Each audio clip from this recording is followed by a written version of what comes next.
Good afternoon, colleagues, and welcome to the SDG Pavilion. We are live today at COP28 in Dubai. My name is Bahar Sayedi, and I'm a Senior Sustainable Development Officer with the United Nations Department of Economic and Social Affairs, and I have the pleasure of moderating our event today. Just to put the event into context, at UN DESA, together with UNFCCC, we have been looking at this topic of strengthening the synergies between the 2030 Agenda and the SDGs and the Paris goals since 2019. We have been convening annual dialogues to offer a dedicated platform. And earlier this year, we also announced a dedicated expert group on climate and SDG synergies to take a deeper look at what does it mean when we say synergistic action, what are the implications, where are the challenges, where are the opportunities, and what do we need to do to take this agenda forward. Now, one of the key findings from the reports that the expert group produced, which was launched, by the way, in September this year, was that there is a growing body of evidence that suggests pursuing 2030 Agenda and the SDGs together with the Paris goal will lead into greater results with more cost-effective solutions. However, despite the evidence that we see, we do not see sufficient progress on the ground when it comes to translating this evidence into policies and into action at all levels. So this is why we're here today. We want to have a conversation on this particular topic. And we have with us the co-chair of the expert group on climate and SDG synergies, who will do an overview of the report and will tell us more about the key findings. And then we are joined by a number of experts here who will shed light on this topic from their own perspectives, including some additional members from the expert group. Before we get started with the presentation and the panel, however, I would like to ask my colleague, Mr. Alejandro Kilpatrick, to come here and provide opening remarks. Alejandro is the manager of capacity building subdivision in the means of implementation division of the UNFCCC. Alejandro, the floor is yours.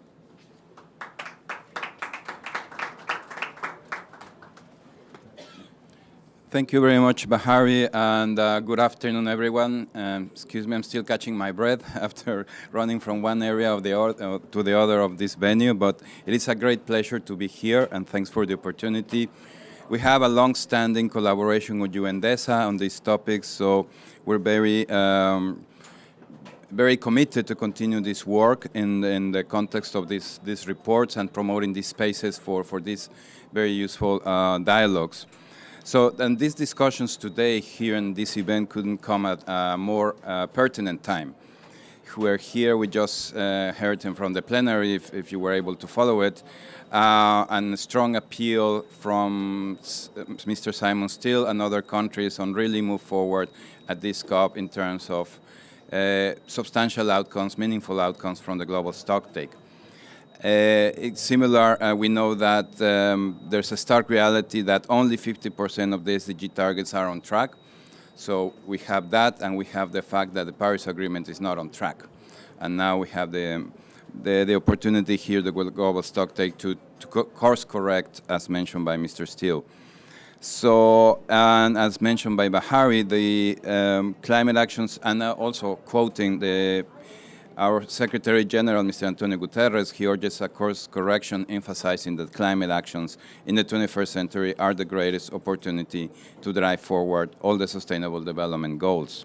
So the first global report on climate action and SDG synergies highlighted what was mentioned by Bahari, and we look forward to the second edition of that report that will come towards the end of next year. And we'll, of course, take note of the outcomes of COP28 and further discussions. So, again, it's a turning point in the issue of synergies. It's interesting because we know synergies are happening when you go at the project level.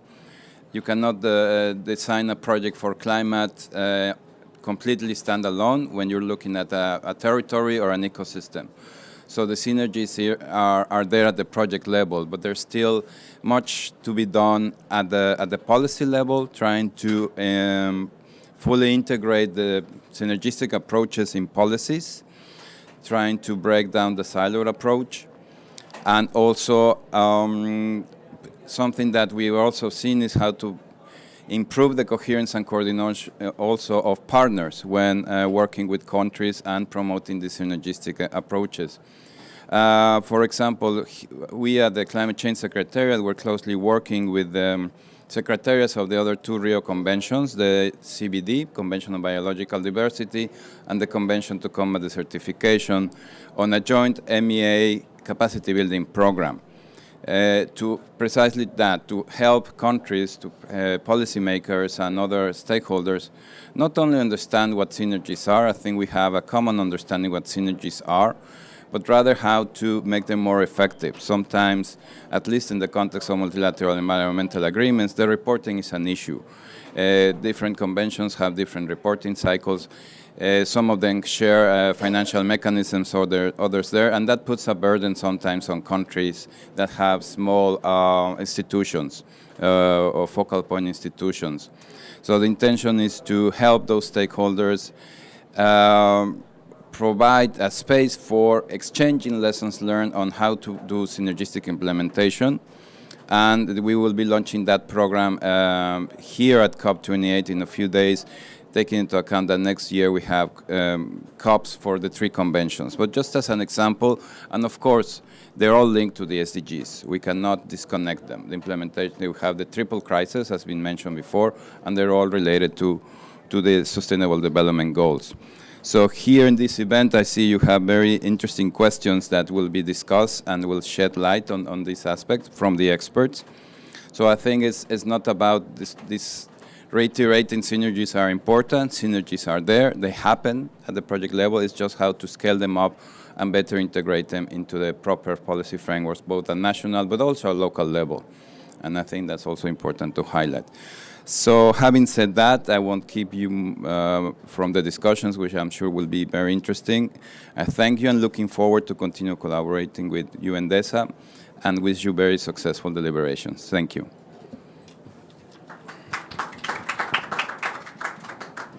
Thank you so much, Alejandro, for being here.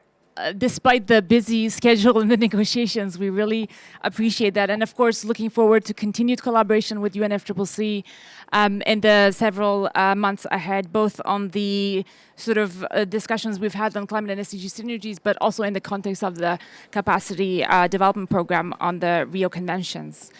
Now, let me turn to the next part of the event today. As mentioned by Alejandro, the work of the expert group on climate and SDG synergy will continue.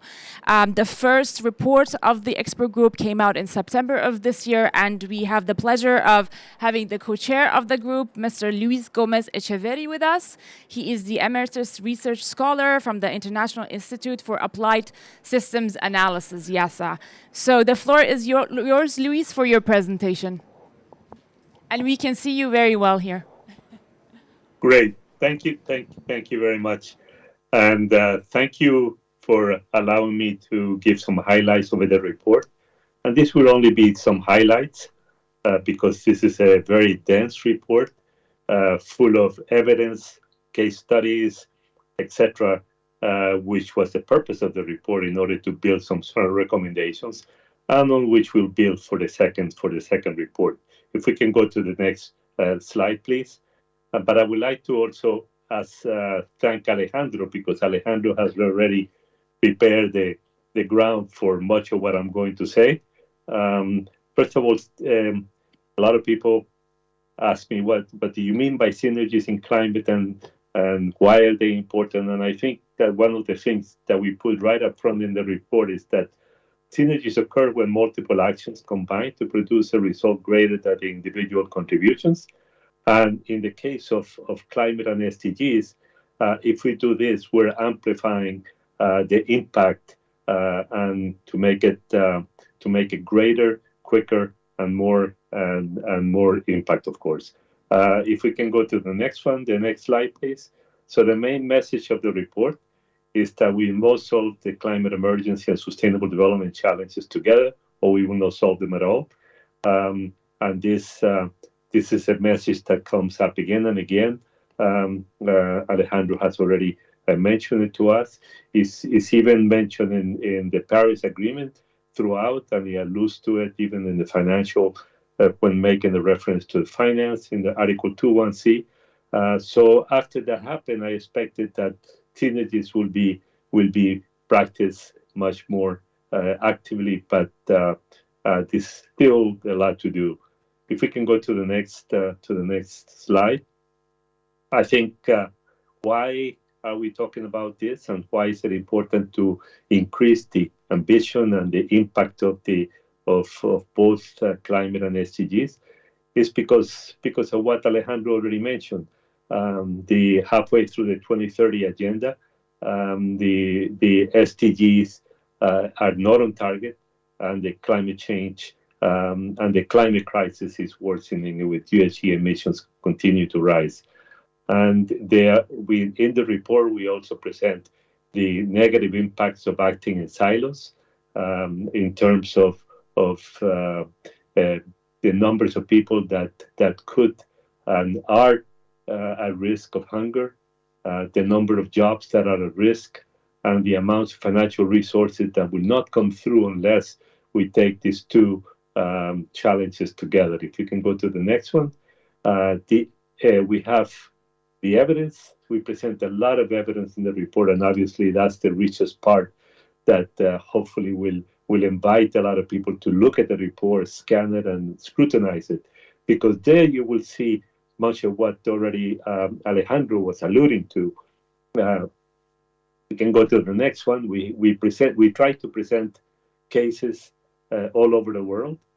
We have some negative cases in which not acting in a synergistic action has some negative implications, but also pleasantly surprised that a number of cases all over the world, in Africa, Latin America, Asia, Europe, the United States, are coming up with or have projects that have very impressive synergistic action with great results that we try to show, to disseminate, so that they can be scaled all over the world. We can go to the next one, please. And the opportunity, of course, if we can go to the next one already, we're talking about why synergistic action.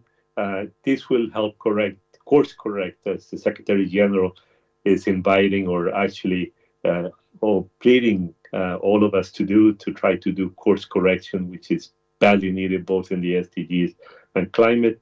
Acting in synergistic action reduces the financial gaps, achieves targets faster, facilitates long-term vision, and ensures just transition. And in the report, we have specific cases in each one of these. I'm just going through, obviously, the titles, but the report presents plenty of evidence and cases to show that by doing this, these benefits accrue. But if we can go to the next one, there are a lot of challenges. And looking at these challenges, we have come up with a number of recommendations I will talk about in a couple of minutes. The first one is that, as Alejandro says, there are plenty of synergies in projects all over the world, but the evidence and the data is quite a bit dispersed. So what we are saying is, shouldn't we have a platform that gathers all this evidence so that people see the positive and try to get people to adopt some of these practices that are being used all over the world. The second one is the absence of practical tools. There are many tools, but many are so obscure and so difficult for policymakers. So we are proposing to come up with a framework for action that will help facilitate the policymakers to come up with policies. The third one is in the area of finance, and this is the biggest bottleneck. There is as we all know, there is a major review of the global financial architecture for a major reform that will go to the Summit for the Future. And what we're saying is that synergies should be one of the main points of this reform. And the last one, of course, is the adequacy of the reporting mechanisms, which Alejandro also alluded to. And what we're saying is that the reporting mechanisms are very poor, and we wonder why. If synergies are so important, why is it that the reporting doesn't become actually a prerequisite of the NDCs, of the VNRs, etc. So we hope that this report will be to sort of a call for all of these reforms. But we have recommendations for each one of these challenges. If we can go to the next slide, one of the points that we also make in the report is that the synergistic action is really context specific, and localization of the progress and impacts is extremely important. So what happens in the north, what happens in the south, the types of policies that we can implement and design and implement are different. We speak about the localization, urban setting, being that some 80% of the population by 2050 will be in cities.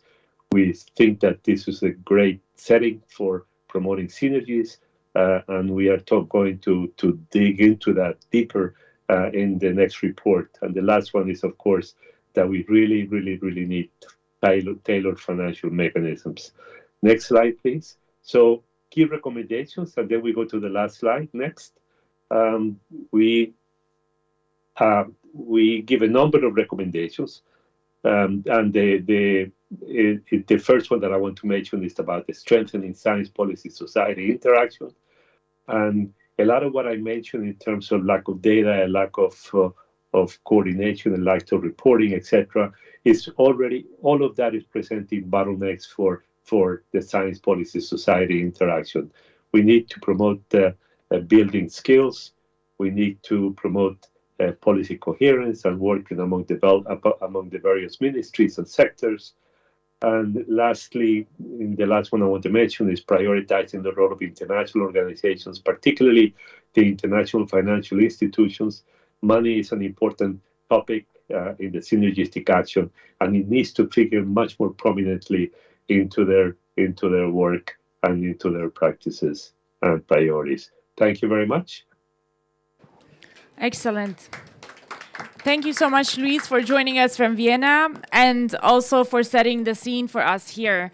I will now turn our attention to our panel discussion. I have with us, let me briefly introduce the panelists, Mr. Yuba Sokona. He's the former vice chair of the International Panel on Climate Change, and he's also a member of the expert group on climate and SDG synergies. Welcome, Yuba. We have Mr. Apostolos Tizikostas. I hope I pronounced it right. Excellent. He's the former president of the EU Committee of the Regions and the governor of Macedonia region. Welcome.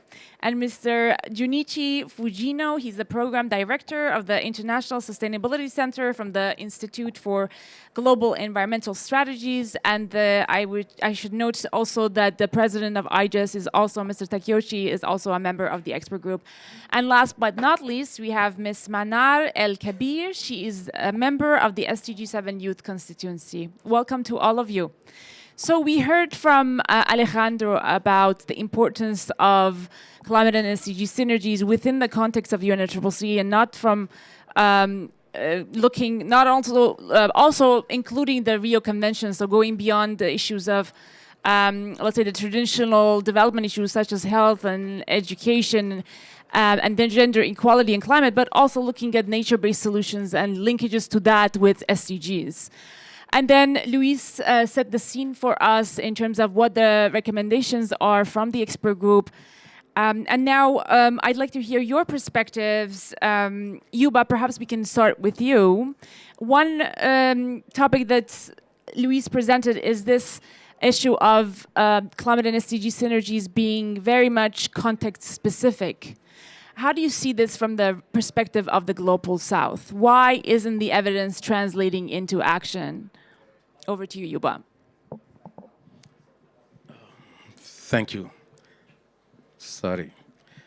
Thank you. Thank you for giving me the opportunity to participate to this conversation on a very important topic. It's normal the synergy between climate and SDGs, but we have the perception that it's completely different routes. Any context, being in the north or being in the south, the synergy is normal. All will depend how you address, how you start with addressing the issue. If you are from an LDC country, what matters? Or if you are an industrial country, what matters is the well-being of the people in a continuous basis. If you are coming from the LDC, what will be your entry point? Your entry point will not be climate. Your entry point will be development. It will be, from development perspective, how you make your development more sustainable. That is the SDGs, and how to make it compatible with climate. Because you have to build your basic infrastructure, and then that will structure your future. Your energy system needs to be built. And then we know that based on what we have seen from industrial country, this is not sustainable. You need to build your agricultural system. You need to build your infrastructure. You need to build your urban system. So you can start. It is not a matter of moving from, transitioning from existing system to another better system. You can jumpstart in largely. And then how you can address fundamentally the transition aspect if you are coming from an LDC country. It will be moving away, phasing out the use of charcoal and firewood for electric cooking. Now, if you are coming from industrial country, suppose I'm Japanese, how I will address the same issue. In the context of Japan, I will start with climate issue. And then the climate issue, because some of my system is based on emissions, and then how we tackle the emission aspect, at the same time, how to make the living condition of the population, the well-being of the population sustainable. And then so that need, because with the climate, that will not be possible. So we bring the two together. And then depending in each of the contexts, the entry point is same, and then naturally, you cannot achieve climate goals without making development more sustainable. It's impossible to make development more sustainable if you're not addressing the climate, fundamentally the climate issues.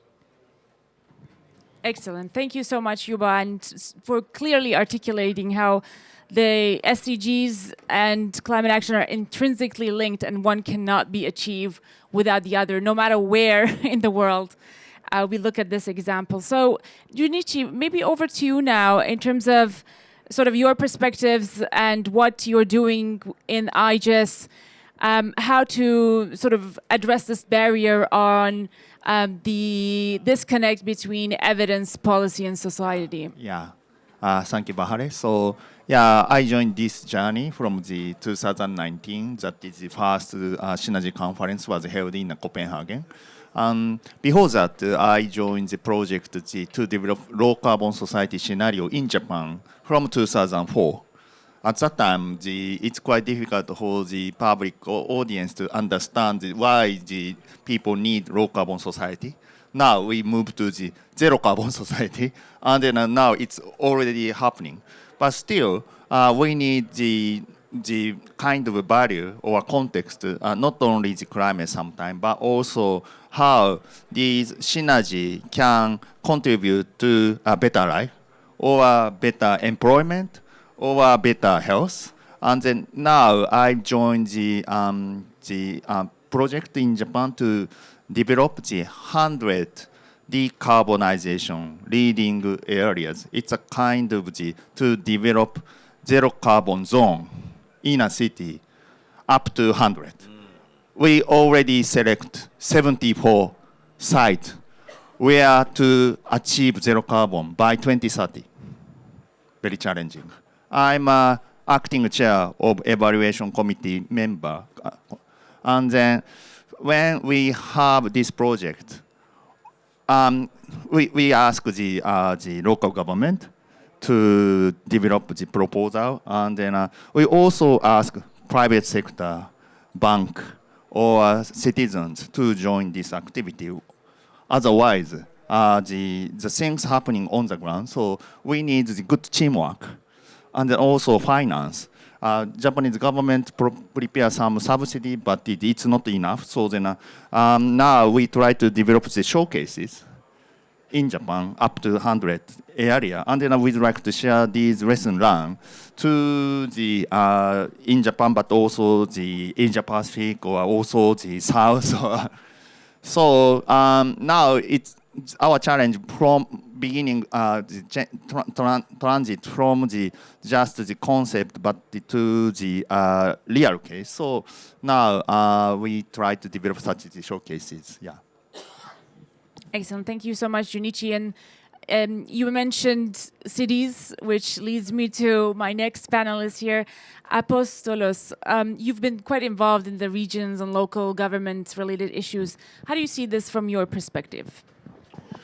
Well, let me start by introducing myself first. I'm the elected governor of Macedonia in Greece, northern Greece, and also the vice president of the European Committee of Regions. What is the European Committee of Regions? It's the official institution of the EU representing the 240 regions and 90,000 municipalities of European Union.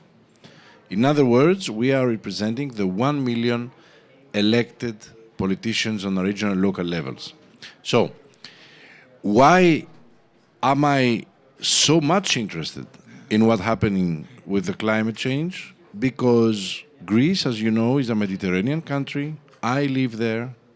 And I, as governor, have witnessed this past year phenomena that shows us that the climate crisis not only is here, but is moving much faster at all levels. We experienced in central Greece 2 months ago a flood that has never happened for 200 years in the European continent, according to the scientists. We are experiencing every year more and more bigger wildfires. And the same goes for all Southern Europe and the Mediterranean area. So, having said that, one understands that we have to move quickly.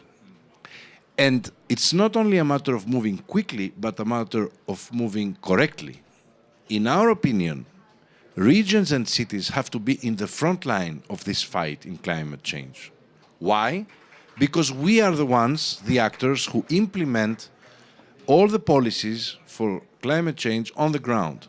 70% of climate action mitigation and decision in practice is done by the cities and regions of Europe. So, even though in the past years we have been living in unprecedented crises, pandemics, wars, energy, blah, blah.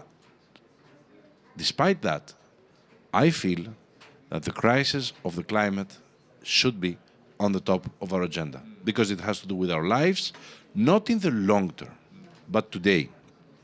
And of course, it is our responsibility, not only as politicians, but as citizens, to act now. Now, when it comes to climate emergency, no matter where we are from, we know that we need to act quickly. Now, unfortunately, we have seen that the commitments, the Paris Agreement, the Green Deal, has not moved as much as we want and have not bring results as much as we would like. On the other hand, cities and regions have been working hard for the implementation of the Agenda 2030 with remarkable plans to localize the Sustainable Development Goals. However, we're still off track to meet the SDGs by 2030. And if we want to be more than just an ideal, we have to look at the SDGs through the spectrum of an even changing world, putting climate action in relation to all other equally important goals that we need to succeed. Now, from the COR, the Committee of Regions, we have a privileged observatory seat of the green transition. We monitor and we also contribute to the legislation that is needed to implement the green transition. On the other side, we discuss with our members, local and regional politicians, the issues and the opportunity. We exchange best practices and we see how legislation can work on the ground. Let me give you an example. The small city of Rovigo in Italy has an ambition plan for mitigation and adaptation under the Covenant of Mayors. When updating the plan, the mayor has decided to integrate SDGs in this plan and ensure that it also helps them achieve SDGs. They are doing a tremendous effort, just like cities and regions all across Europe, a tremendous effort to bring back together these two fields, because the whole EU and national legislations see them as separate. And Rodigo in Italy is not an isolated case. Now, under my presidency in the Committee of Regions, we also launched the initiative Green Deal Going Local to bridge the gap between policy making and implementation on the ground. And we gathered databases from more than 300 best practices across Europe, where we can see how intertwined climate action, sustainable development, and nature protection are when it comes to local implementation. And with our map of best practices, we can help today cities move forward, and actually help each other on the respect of climate change. Excellent. Thank you so much. And we fully agree with you. Of course, we all know that cities are a dedicated SDG, and within the intergovernmental processes on climate change as well, I think there's a widening recognition of the role of cities. This COP witnessed the first ever summit of cities and local governance. So this is all good news, and thank you so much for sharing some concrete examples on how this is coming together at the city and local level. Now, I turned to Manar.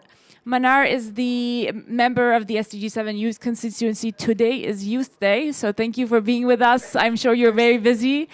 What is your perspective? What's the perspective of youth on this, and how can we sort of address this barrier from that angle? First of all, I'd like to thank you for inviting me here. It's such a pleasure to be here representing the youth constituency of SDG 7. And I cannot emphasize enough on the youth and the importance of youth and engagement in these high-level conferences and in this climate conversation. I believe that youth have a lot to offer to scale up the current action. And as the science is telling us, we need to act quickly, but also correctly, as mentioned before. There are so many things to be addressed, and I think that building strategies to reinforce communication between what I call 3 pillars for the climate action, which are the scientific research, the policy making, and also the social engagement. Trying to bridge the gap between these 3 pillars is so important to help us stay on track of the 1.5 target. So I would say it's really, really important to empower youth and to scale up the existing solutions, because what we're seeing today, it's not a lack of solutions. Solutions are there, but how we can take those solutions and scale them up in order to keep us on track with the climate agenda that we put together. So I think it's really important to have the youth part of the conversation, and I also believe that the whatever action is being taken now, it will determine our future and the future of the next generation. So it's really important to know our way to get to our target that we put together. So yeah, thank you. Thanks, Manar. So we heard from all of you on how we could perhaps look at this issue of the interface between evidence, policy, and society from different angles, from the perspective of the different contexts, from the perspective of cities, from the perspective of youth, from the perspective of those who are involved in policy making, but also the scientists, the analysts. And now for this round, and as Luis mentioned, in 2024, we will have the second edition of the expert group's report. And that one will really focus on how do we go from evidence to action. So we'd like to hear your sort of recommendations and suggestions on what needs to be done to go quicker, but also correctly, as it's been the theme of what you all have been saying. so we can take your suggestions into consideration as we move towards the development of the second edition. So perhaps, Yuba, over to you first. Okay, I think that it's important toward the second phase because we need some kind of enduring and long-term effort, and that is on education, information, awareness raising in a continuous basis. It is not on ad hoc basis because we need to change the perceptions, we need to change the mindsets, and it's not possible without continuous education, information, and awareness raising. This is one fundamental element. Second fundamental element, and I think that we need to revisit the financial mechanism, because as Luis correctly put it, finance is one of the critical barriers, and then the finance mechanism are in silos. And then while we cannot, if you go to any developing country, you need that. You said that, okay, I want to have a project on adaptation. How you make the distinction between adaptation project and development project? Now, so, and then if you want to, in many developing countries, actually, if you say that, okay, I want to have a project on mitigation, and then how you make that difference between, and it's very important that we look at the financial mechanism, and then to see, to make them much more synergetic, because to break the silos, this seems to me very important. And it seemed to me very important, and then to bring on board some of that. I had the opportunity to visit recently a number of African countries, and then to go particularly in the Sahel, and then to discuss three critical issues. The security, governance, and development. If you ask any people, and then what is the much more important element, critical element in that context, what will come to the mind of people? They will say, oh, security. But how you can achieve security if you're not achieving governance or development? Or some may say that governance, and then how you can achieve governance if you have no security and development? All are interrelated. And I try to discuss with them the climate issues. You go to visit any minister, they will say, oh, climate is very important, as it has been very well articulated by the mayor, the president of the communalities. And they will say it's important. And if you ask them what are you doing about it, it's very difficult. And then I discuss with them what the rationale to have climate embedded in Ministry of Environment. Can you tell me the rationale? They cannot tell you any rationale. And this is fundamental. And then if you go to the Minister of Planning, I go to the Minister of Planning to discuss with them. The last development plan, climate is a paragraph. But each department, they will say that, education, transport, industrial sector, and health, all of them will say important, but in development plan is a paragraph. So that means a lot of work needs to be done at national level, because it's a national level that decisions are made. It's a national level that the program and the project are implemented.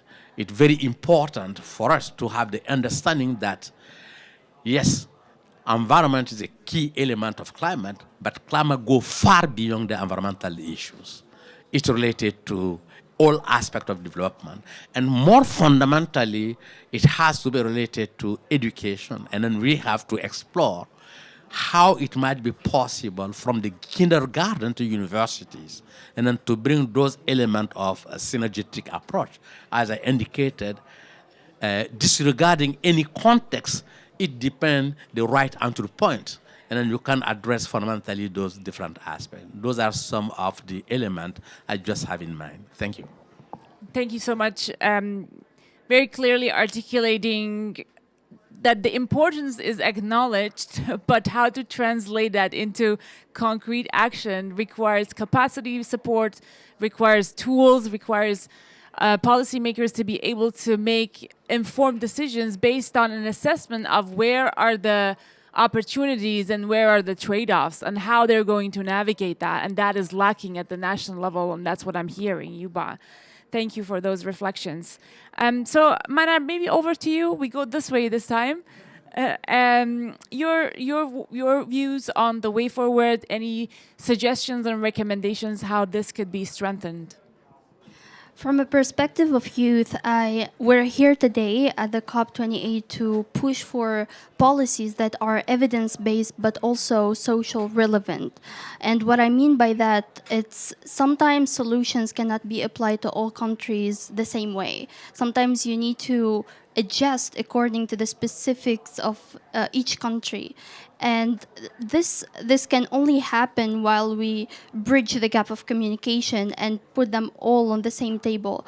And what we're seeing is there is a language barrier and a jargon that's used by the scientific committee that is kind of blocking the communication between them. So once we provide a space that is inclusive and it's encouraging and not intimidating for youth to be able to join and make their voices heard, that's how we can have more youth in the conversation. But it's not just about having more youth. It's having about we're talking about the quality representation, like listening to communities and try to understand the characteristic of each community. And also I want to emphasize on the importance of the pace that we need to kind of work on.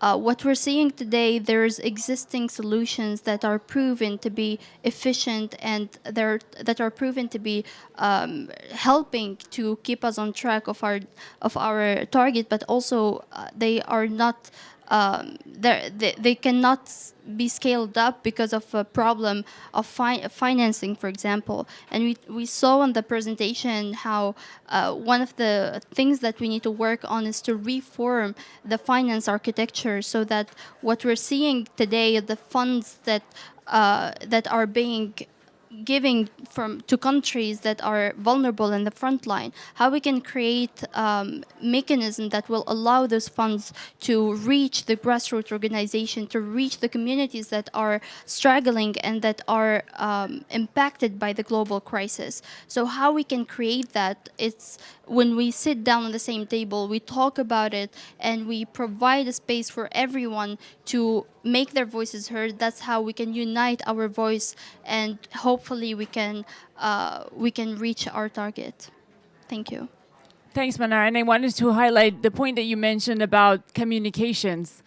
And I think it goes together with Yuba. You're saying education from the kindergarten to up. How does scientific understanding, for example, the IPCC report, the most comprehensive on climate change, if you present it to a general audience, they may not understand what we're talking about. So how do you communicate in a way that is understood by a broad audience and that helps inject action and generate some sort of society at large commitment? So communications on scientific evidence. And then Janucci, over to you. So I think second report is very, very important because, I'd like to congratulate the first report. It's quite the quick one, but it's a very impactful one because this is the first global synergy report. And then, there are a lot of study regarding synergy, but it's the first time to compile all the information into one textbook. But the second report, we may need 3 points. First one is, again, why we need synergy. I don't think anyone say no to synergy, but why we need synergy and what synergy can contribute to our life or to reduce the risk, or how synergy give the benefits country level or household level, or so we need easy explanation for the stakeholders to invite these synergy actions. This is the first point. And second point is that then next, what is synergy? how we will evaluate the synergy? What is the strong point of what is the point we need to revise? We may need such as criteria, evaluation method, or methodology to understand that is how synergy works well. Because as Mr. Apostolos mentioned that the EU already have 300 cases. But next challenge is that how we will extract the principle or methodology from such as 300 cases, and then how we can copy these good practices in a South or in any country. And then last point is that I think I make echo you, but how we can invite more activity. Because the first global report, it's a very quick one. So then, someone may not know such as a process. But the second report, we may need more voices. For example, here is my colleague Yuji Mastomi-san. He is an expert on adaptation, and then he supports the Asia Pacific adaptation network. So we need such as existing the network, existing the researchers or the activity. But how we will compile these kind of good the activity in the well sorted the context. So how we will use such as AI technology or new technology to compile existing the information, but we also need to develop new evidence to speed up these synergy actions. So I'd like to raise up these 3 points. Thank you. Excellent. Thank you for pointing out particularly a more sort of wider and inclusive of other key sectors and key issues that may be of high relevance into the process, and we certainly will have to think about how best to do that. And then over to you for your perspectives on the way forward and what could be perhaps enhanced on this issue. Well, when it comes to climate action, we firmly believe that we cannot be silo thinking, meaning that we cannot take decisions and for the protection of the climate without making sure that we take also precautions for our society and our economies.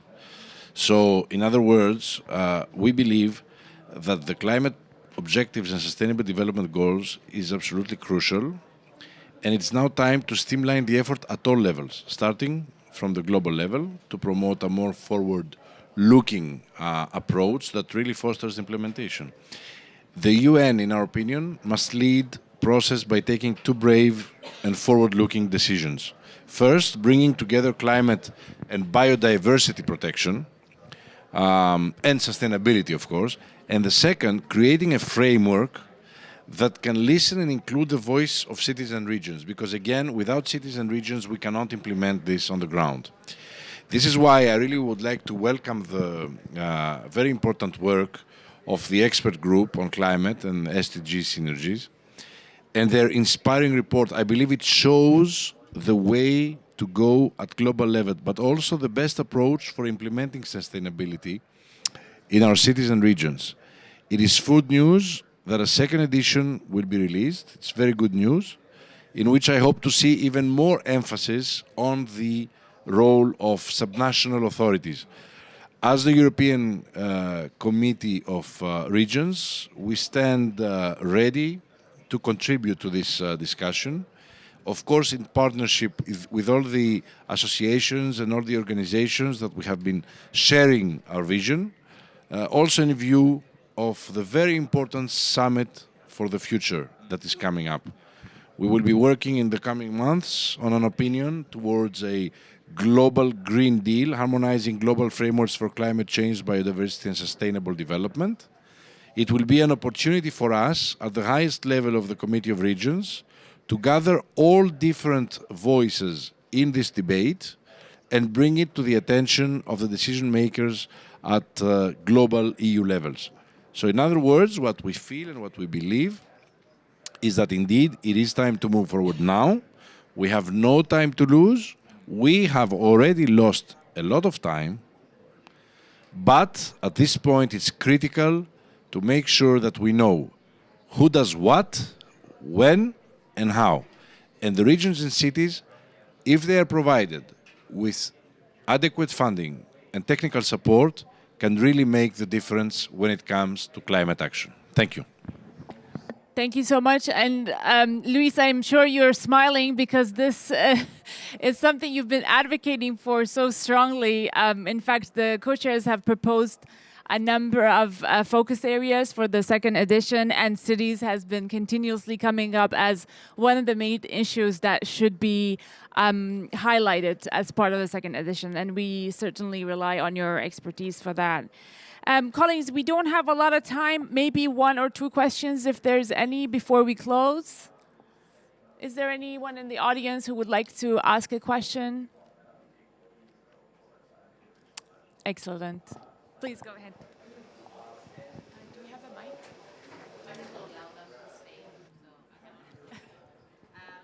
So thank you very much for this very interesting panel. I fully agree with what you were saying, but I would like to ask, because we are talking a lot about problems, but as always I struggle with seeing solutions.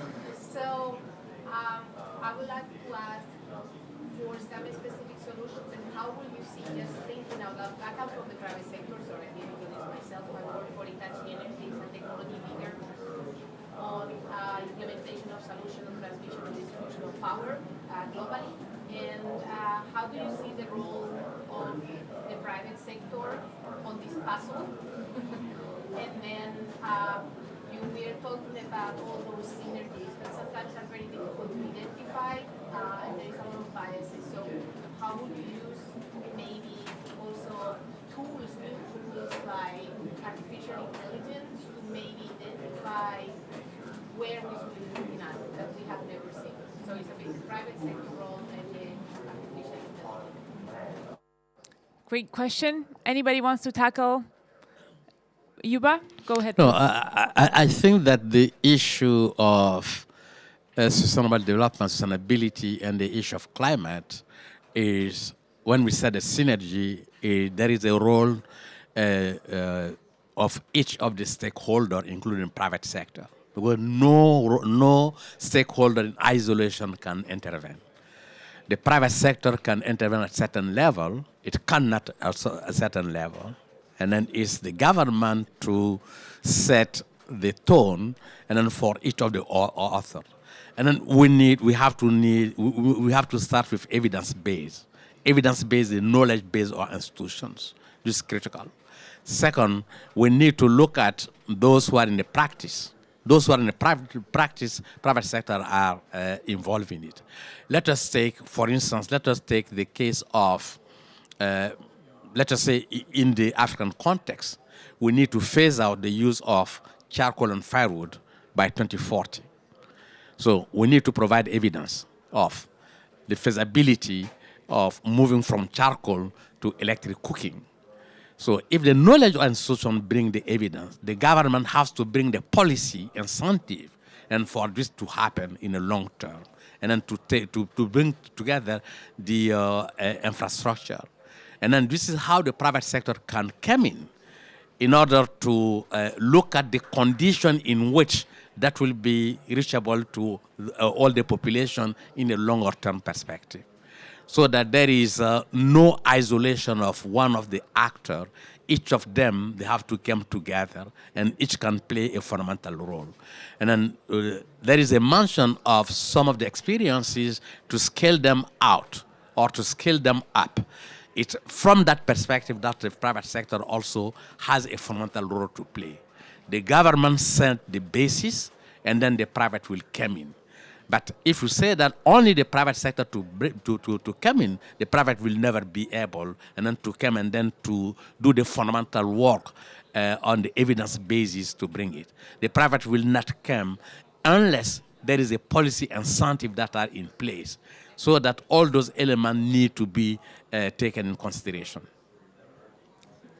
Junichi, would you like to add? Yeah, private sector is a must. I joined the COP since COP11, Montreal 2005. at that time, not so many business sector joined the COP process, and then just the governmental process or just academia or just NGO who has interest in the climate just to join. But COP21 in Paris, there are so many business sectors and they are so worried about the climate change because there are already the climate damage for the business sector. So once the business sector move, then we can have a Paris Agreement. And then now we have a 1.5 degree target. So the next question is that how private sector changes the resource mobilization. How your resource like a technology or money investment or the human staff, or how you mobilize the resources fit to the 1.5 degree pathway. When the private sector can go to this movement, then I think 1.5 degree can achieve. But if we just talk, never happen. For example, now when we have the 100 zero carbon areas in Japan, we always ask private sector to join this activity. Otherwise, nothing happen. Otherwise, no further investment happen. So we ask the private sector also take challenge, and then the government support this activity, academia support this activity. So you are very important. Thank you very much. Thank you, and thanks for speaking up. I think our panel is missing the private sector representative here, so we will.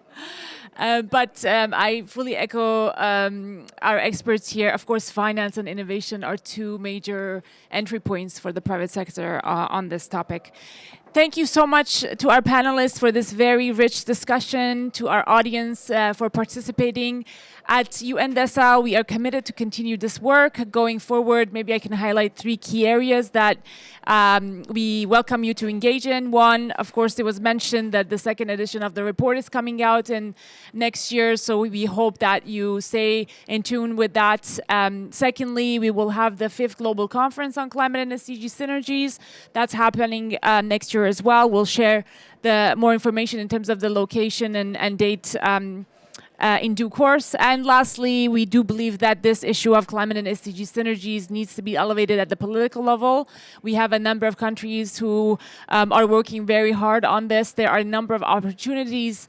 Next year, for example, in July, there's the high-level political forum that will review SDG 7, SDG 13.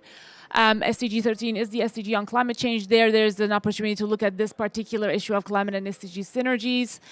Then the future, the Summit of the Future was mentioned multiple times. This is happening in New York also as part of the General Assembly in September. And again, it really is an opportunity to look at what needs to be done to amplify joint up implementation of the SDGs and climate action. And of course, we see more and more discussions around equality, just transition in the COPs, which means we will continue to have these dialogues going forward, COP29 and beyond.